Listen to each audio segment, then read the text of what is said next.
What's up guys, Kai here, and today we will be doing the unboxing of the Blu-ray Collector's Edition of Mobile Suit Gundam F91 from the folks over at Anime Limited.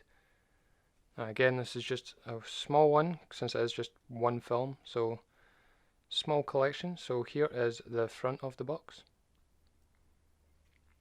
Here is the spine. Here is the top. The bottom and the back, which in my opinion looks much better than the front. So in this collection you get the box to contain it all, pretty meaty art book, Crunchyroll ad, okay, and the film itself. So here is the front of the case, and the spine, and the back. So this just has the movie, it's in 1080p, it has Japanese and English audio, so it does have the dub, and it is 118 minutes. So let's look inside. And as always, we're going to flip the cover to get rid of the white border.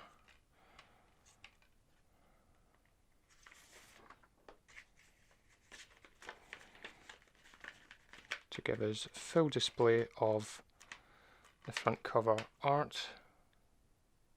And that just looks much better, as always. And on the back, see, even that looks better. Okay, so that's the film. Now here's the art book, which I'm liking that they're giving us these horizontal art books. I kind of prefer them. At least I've noticed they're doing it with the sort of the thicker ones. So here's the front of the art book. Here's the back. That looks pretty cool.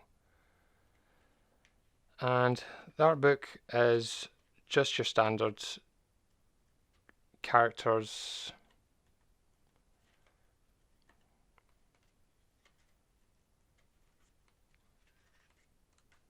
and the mecha, and that's it really. I'll go through it all. Well, how many pages is it? 52.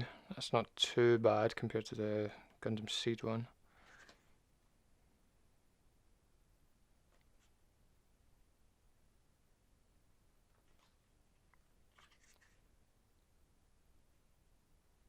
Now F91 is a weird one because it has a sort of troubled production from what I've read.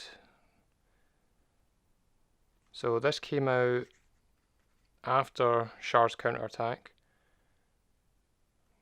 and takes place 30 years after the end of that. So the Federation is still around, kind of, and Zeon is just, it's a memory now. So there's quite a technological jump. So the mobile suits are getting smaller now. So what in the original series it was like mobile suits were about 18 meters, like average height. And then as the series went on, like, you know, Zeta Gundam, Double Zeta Gundam, that started going up to like 20 meters, and some were even like 23 meters, just to accommodate the larger reactors and more firepower and all that.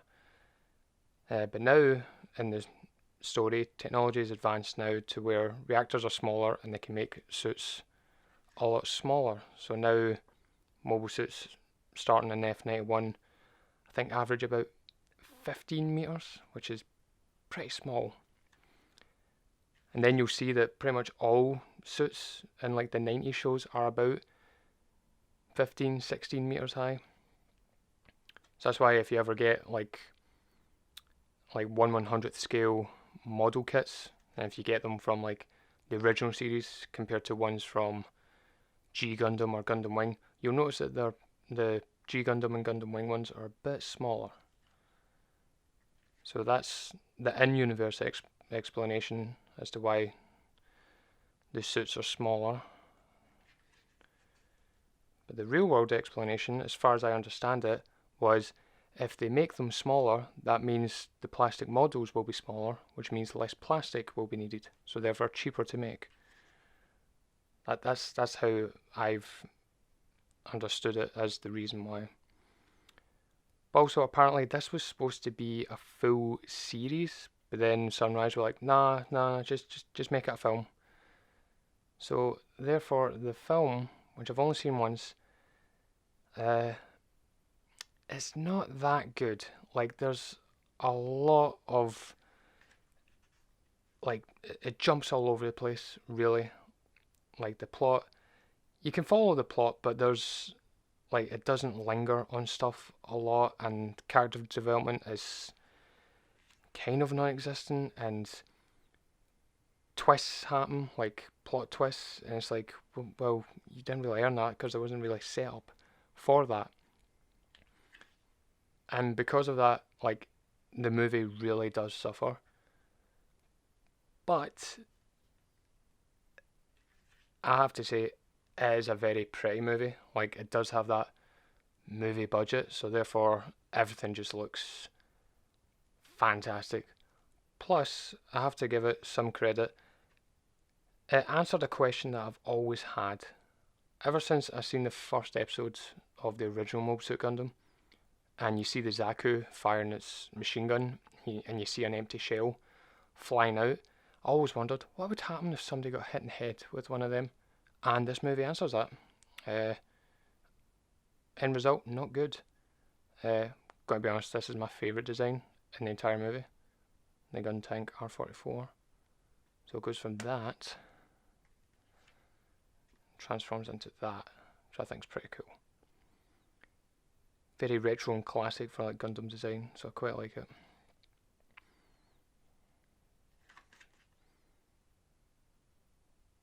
Ships look pretty cool as well.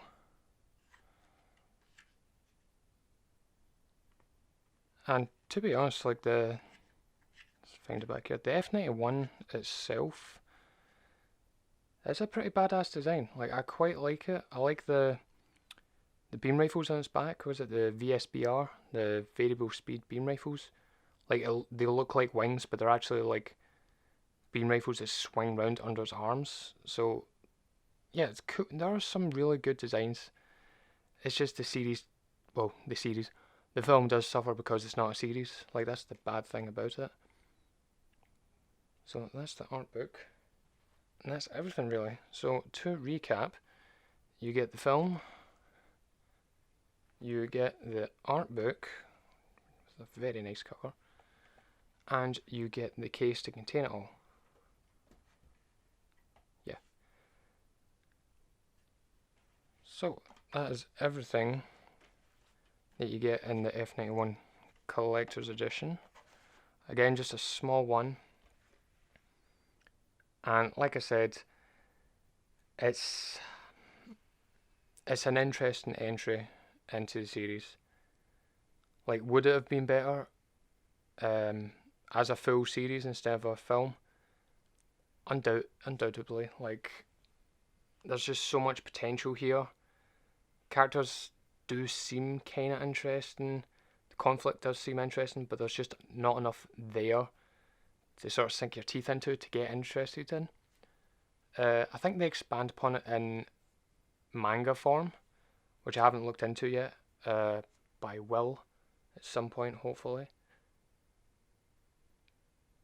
But with that said, it's still a must-have for collectors, for those for people like me that needs to have everything, even if I like the series or not. And again, like, the animation is beautiful. Like, it's really well done. Like, it's that, like my favorite period of like anime is sort of very late 80s, early to mid 90s. Like, that cel shaded animation just looks amazing to me, and I love it. So yeah, that is the Blu-ray collector's edition of Mobile Suit Gundam F91. I just got mine the other day, and as always I'll post a link in the description to their store and to Amazon if it's cheaper. So yeah, hopefully you enjoyed this video. Hopefully this helps you to decide if you want to get this or not. I know I kind of shit on the film throughout this, saying how it's kind of bad due to its limitations, but you know, I'll leave the choice up to you if you want it or not. I've got it, you know. Got it because I need to have it. Alright, thank you guys for watching, and I shall see you next time. Bye bye.